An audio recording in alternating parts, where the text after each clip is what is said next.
Hi friend, आज की class में आपको भारतीय संविधान के भाग 5 के अनुच्छेद 56 से 61 के बारे में जानकारी दी जाएगी। तो चलिए देखते हैं अनुच्छेद 56 अनुच्छेद और उसके प्रावधान। अनुच्छेद 56 में राष्ट्रपति का कार्यकाल है। अनुच्छेद 56 में राष्ट्रपति का कार्यकाल है। इसमें राष्ट्रपति शपथ ग्रहण की तारीख से 5 वर्ष तक अपने पद पर बना रहता है। अनुच्छेद 57 में पुनर्निर्वाचन की बात कही गई है, अर्थात एक व्यक्ति कई बार राष्ट्रपति पद के लिए निर्वाचित हो सकता है। अनुच्छेद 58 में राष्ट्रपति पद की योग्यता के बारे में जानकारी दी गई है। राष्ट्रपति पद की योग्यताएं क्या क्या है, चलिए देखते हैं।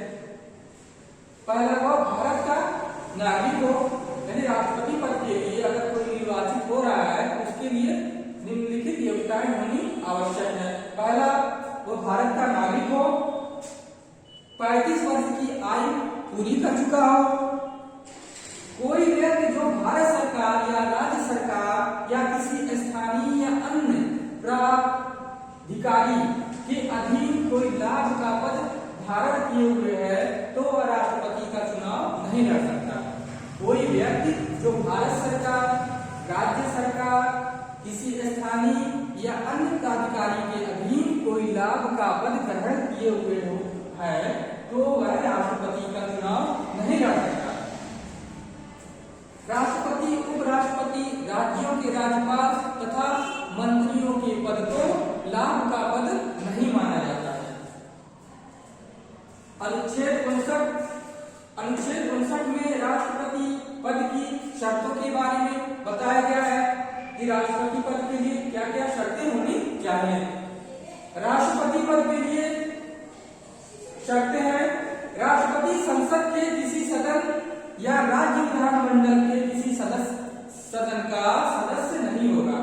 राष्ट्रपति संसद के किसी सदन या राज्य विधानमंडल के किसी सदन का सदस्य नहीं होगा। यदि वह संसद के किसी सदन या राज्य विधानमंडल के किसी सदन का सदस्य निर्वाचित हो जाता है तो निर्वाचन की तिथि से उसका पद रिक्त समझा जाएगा।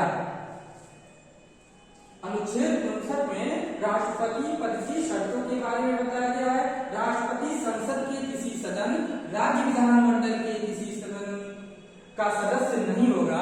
यदि वह संसद के किसी सदन या राज्य विधानमंडल के किसी सदन का सदस्य निर्वाचित हो जाता है तो निर्वाचन की तिथि से उसका पद रिक्त समझा जाएगा। राष्ट्रपति अन्य कोई लाभ का पद धारण नहीं करेगा। राष्ट्रपति अपने पद पर रहते हुए अन्य कोई लाभ का पद धारण नहीं करेगा। राष्ट्रपति सरकारी आवास का बिना किराया दिए हुए उपयोग करेगा। वह परिलब्धियों, भत्तों तथा विशेषाधिकारों का भी उपयोग करेगा। नोट, वर्तमान समय में राष्ट्रपति का वेतन 5 लाख रुपए है जो कि भारत की संचित निधि से दिया जाता है। वर्तमान समय में राष्ट्रपति का वेतन 5 लाख रुपए है जो कि भारत की संचित निधि से दिया जाता है। अनुच्छेद 60 में राष्ट्रपति का शपथ है। अनुच्छेद 60 में राष्ट्रपति के शपथ के बारे में बताया गया है। राष्ट्रपति अपना पद ग्रहण करने से पहले उच्चतम न्यायालय के मुख्य न्यायाधीश या उसकी अनुपस्थिति में उच्चतम न्यायालय के वरिष्ठ न्यायाधीश के समक्ष शपथ या प्रतिज्ञा देता है। अनुच्छेद 60 में राष्ट्रपति के शपथ के बारे में बताया गया है। राष्ट्रपति अपना पद ग्रहण करने से पूर्व उच्चतम न्यायालय के मुख्य न्यायाधीश या उसकी अनुपस्थिति में उच्चतम न्यायालय के वरिष्ठ न्यायाधीश के समक्ष शपथ ग्रहण करता है। अनुच्छेद 61 में राष्ट्रपति पर महाभियोग के बारे में बताया गया है। अनुच्छेद 61 में राष्ट्रपति पर महाभियोग की प्रक्रिया के बारे में बताया गया है। राष्ट्रपति द्वारा संविधान का अतिक्रमण करने पर उसके खिलाफ महाभियोग की प्रक्रिया लाई जाती है। राष्ट्रपति द्वारा संविधान का अतिक्रमण करने पर उसके खिलाफ महाभियोग का प्रस्ताव संसद के किसी सदन में लाया जा सकता है। इस प्रस्ताव पर 1/4 सदस्यों का हस्ताक्षर होना आवश्यक है। राष्ट्रपति को इसकी सूचना 14 दिन पूर्व देनी आवश्यक है।